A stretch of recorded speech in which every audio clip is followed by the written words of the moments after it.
Don't just hate me because I'm a freedom-loving. Take two. Don't just hate me because I'm a freedom-loving American. Hate me because I won't put up with your bullshit. Wow. That sentence right there was loaded completely. I mean, these days, just the word freedom ignites so much variety of opinion, to say the least. Don't you think?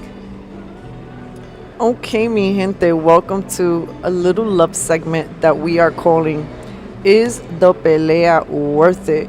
Is the fighting worth it?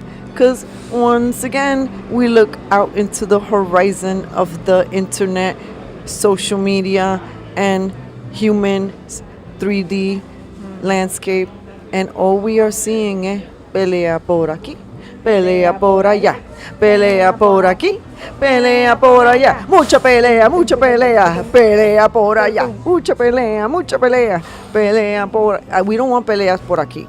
That's the problem. O por allá. This is why we're doing happy hour, because we listen. You know how Eminem drew his line on the sand? Listen, I'm drawing my line on the sand. Yo no quiero más tremendo butchip. Ya, enough con los struggle sessions. Please, every single time people get activated and the algorithm, they look around. Who is in my landscape of a person that fits the target of what's irritating me? And I am going to displace all of my irritations on this human being, even though they may have no role in any of what's irritating me at the present moment. If that's not kind of like insanity, I don't know what is. I'm just not going to participate. Don't try to irritate my demons. I'm not paying attention to some of your DMs, and I'm not responding to some of your obnoxious comments. You could have the freedom to say and express yourself as nasty and as eloquent as you want, and I have the freedom to maybe not even see your comment, because Cafecito Break was rooted on and seated on the foundation of respect and kindness and faith and family. And if you are in a human body and you haven't really practiced how to articulate and communicate with people with respect, then why should there be a response if we don't know you? Yeah, agreed. Why should there be a response? Well, I think it's more like we all have a choice. We don't have to respond. Actually, I think that people should relearn that they don't have to respond to something they are hearing or seeing that they do not like, because that's what freedom of speech is. But you also have the freedom to move on with your life, lo más tranquilito o tranquilita, and peacefully, and not allow someone else's words or choices or lifestyle, whatever that may be, to affect yours. And I think my question to myself, to the universe, to the community, to you, is always like, well, how did we stray this far? Like, I was actually been thinking about this last week, and I've just been thinking back to just being much younger and growing up, and a lot of what we're seeing today, the constant bickering and fighting, and not just online, but even within families. Like the things that families and even couples are fighting about, we never saw back then. It just was not really a thing. And yeah, would it happen here and there? There's always something, sure. But to these levels where it's become so normalized, and I'm just like, well, what happened? What truly happened to humanity in this world that we have reached these levels where half the time we can't even communicate nicely to each other? So even if two people are disagreeing, as they're in their every right to, they don't even know how to speak correctly to each other. Or like my sister was saying, with kindness, you can still look at somebody and say, nah, I don't agree with you. and not have to throw that person so much vitriol and hate y attitude. Like, ¿qué nos pasó? What has happened to our ability to communicate with one another, especially the adults? And why have we reached these levels where we allow our peace to be destroyed so easily? Like, we don't even care to protect it. And by we, claro, I don't mean everybody in the world. Some people are actually pretty good at this. But just generally speaking, I mean, do you have a theory? I have a theory, but is there something do you think that really rocked the boat here? Yes. I call it tremendo boot chip frequency being activated in all of these places. All of these places, Alex. Not just in the streets, not just in the education, not just in the medical field, but with our politicians. And let's not forget, mainstream media, the propaganda machine, the MK Ultra machine, the repetition machine. They'll say things enough, and initially you might what might sound like a ridiculous idea. With years of repetition, people forget. Next thing you start accepting it. Next thing it becomes like truth. And we are right now in the age of revelation, and also what many people are saying, it's the time where the math, everybody's math is showing. However, I have led my life, for example, however I've stacked up my decisions and and how I've just moved since day one, it's now coming as a reflection point. Look at what you've done, look at what you've created, look at what didn't go so well, look at the mistakes you made, look at where you could have spoken a little better, a little nicer, a little kinder, look at where you needed to maybe have used your voice even if it was shaking. And doesn't this feel like one of those moments yet again that many people are finding themselves maybe feeling a little trepidation inside, but they know, as you know, there's a little quote on our website. It's been there for years, and it's a Martin Luther King quote. Let me see if I could find it right away. It's so perfect for these times, and intentionally we're not going to talk about anything specific, but if you guys know, you know. So the ultimate measure of a man is not where he stands in moments of comfort and convenience, but where he stands at times of challenge and controversy. Martin Luther King Jr. So at this time, I'd like to say I do not stand with any wokey pokey, whether you are on the left or on the right. I do not stand with any cancel culture. I do not support people getting doxxed for their comments, even if I don't like them, and I, as a human being, maybe think those people are slightly being demonic, violent, disrespectful. I too have a right to have my opinion, but that doesn't mean that I want to make it my life's mission to cancel culture and dox people, just as we who have been the recipient of censorship and a lot of cancel culture and people telling us, that we wish you guys didn't exist. We wish you would die of fentanyl. We even had someone email us once and say that they wanted to burn me alive. Wow. So Sweet. these are sweet. So they're words until they're not words anymore. So yeah, we support freedom of speech. But freedom of speech, your words have consequences, right? When I hear celebrities who have a big influencer reach, or let's say like the easiest ones to talk about are the ones, let's say, who are maybe they're an artist and maybe they're raunchy and maybe their audience is very young.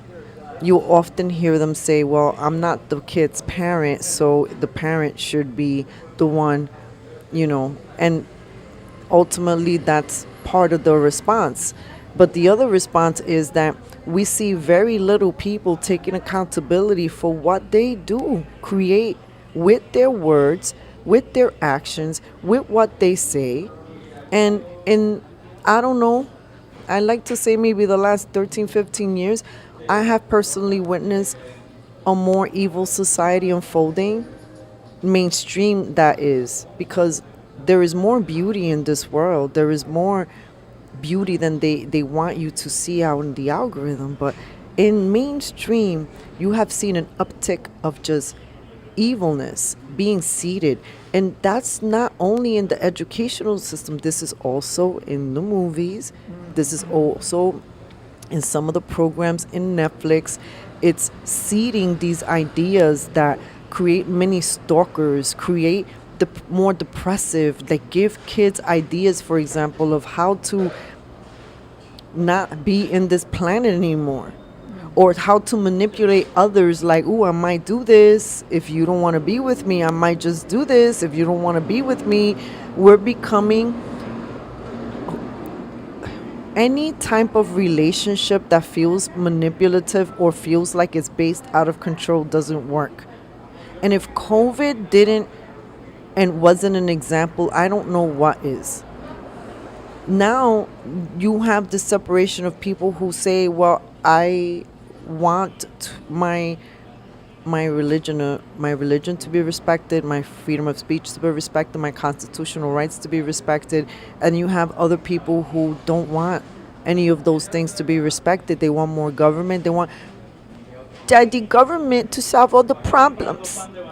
They want government daddy to pay for the groceries and to give you the checks so you could stay home and get more unhealthy and never associate with other human beings, become more distrusting, and stay in your home, have everything delivered to you, and you'll be in your nice little box. Nobody has to take you into a prison. You've already accepted one of your own. Ouch. Ouch. I don't want that prison. I don't want to accept that prison. No, thank you. Not for me. To letting everybody know. So, yes, I agree with you. I feel that what we are seeing in society today really is a combination of the poisoning from all levels within the machine, a slow poisoning that has happened. It's almost like a grooming process that has existed, and everyone has played a role worldwide. It's like they all went to the same, workshop and planned out what needed to happen, what they needed to say, how they needed to do it, all at the same time, so that this could magically all work. And guess what, mi gente? It has worked. And we are seeing the fruits of their labor, because while a lot of us have sat back and been maybe a little bit too caught up on Netflix or in life, or just wanting to be disconnected from life, guess what they didn't do? They weren't disconnected. They kept working hard at their goals and their intentions and their agenda, which is to keep fucking us up, keep creating more fragments within ourselves, keep taking our freedoms away, keep bringing in more of a digital system to make it easier to take our freedoms away. And what we are seeing today is literally just a fruit of all of that. And the only couple things that I would add along to that is social media. I feel like social media has been one of the biggest culprits in what we are seeing today, because it has created a lot of fakeness. A lot of what we see on social media just is not true. A lot of the things you hear people do and say, lifestyles, pictures, are just not true. And we have normalized that to such a level that a lot of people don't even realize that a lot of the things they see and watch are not true, or full of lies, or information has been weaponized to get you to just see what they want you to see or hear, right? Because like my sister was saying, it's psychological, so little by little they normalize it. And so social media has played a huge role. Another thing that has played a huge role has been the breakdown of our communities and families and, you know, the home. Because if you look across the country, there has been major breakdown of that. It just does not, we don't see the strong communities and the strong homes in the numbers that once existed.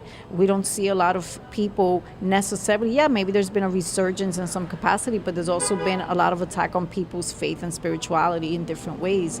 And I feel like you put all those things together and it has created the perfect recipe, the perfect storm for essentially killing our humanity. Little by little, we are seeing like a loss of humanity, of ourselves, of the way people are behaving, of people losing themselves, losing their connection to their spirit and their soul, and allowing things like government and God knows what else to really be the one controlling ourselves and people's lives. And, you know, no, I would say it is not worth it. No. We don't want that. And I don't want to believe that it's too late. I don't want to believe that we can't undo this stuff. I don't want to believe that we can't figure out ways to bridge ourselves again, to heal, and to work with where we are now. Because, yeah, you know what? Maybe we will never get back to what once was. Maybe those realities as they once existed are gone. But we can't just go through life looking at the chaos and the negativity and thinking it's just always going to be bad, we're done, we're screwed, we're done for. Then what's the point of life and living, right? We're here to create, we're here to heal, we're here because we can be better. And while we are living in a big war right now, big spiritual war, you know, you got to choose your side. And because I feel like, you know, we need all hands on deck, and I would love the light. I would love everyone to come to the light because we got a lot of work to do in this earth. Yes, we do. Leave your ticky-smeekies behind and try a little compassion. Those are the words that I'm going to leave you with. Remember, not just you, maybe you're going through a rough time. A lot of people are meeting some of their greatest challenges right now, and they look in appearance. They're in different colors, different ethnicities, different cultures, different belief systems, old, young, and in between, rich and not rich. Who cares? Be human. Let's try to be a little kinder. Let's stop obsessing about the exterior. So much of a human is much more than that. Judge a human being by their actions, not just by their words. And don't just trust their 30-second little sound bites. That's just a little portion of the whole conversation. And even if you don't want to participate, don't be an agua fiesta for somebody else, please. You have the freedom to be a sourpuss in your own lane. That's all I want to leave you with. I love you guys. Thank you for everyone who's been subscribing and commenting, and thank you so much for your love. And you know, more than ever, there is a appetite for people to see and connect with real indie media, boots on the ground. And we have been boots on the ground here in New York City for 13 years. Fund indie media. We can use the support we need to upgrade so many things. And the cancel culture really does and has gotten in the way of us in many ways. Bye. Mi gente, thank you for spending some time with us again. I'm just going to leave you with, you know, protect yourselves, protect your whole body, protect your souls, okay? If they were more than just this flesh. All right, nos vemos. Ciao. Aquí having my cafecito first to awaken the protest cells. ¿Qué tú crees que nosotros vamos a estar en una protest sin cafecito?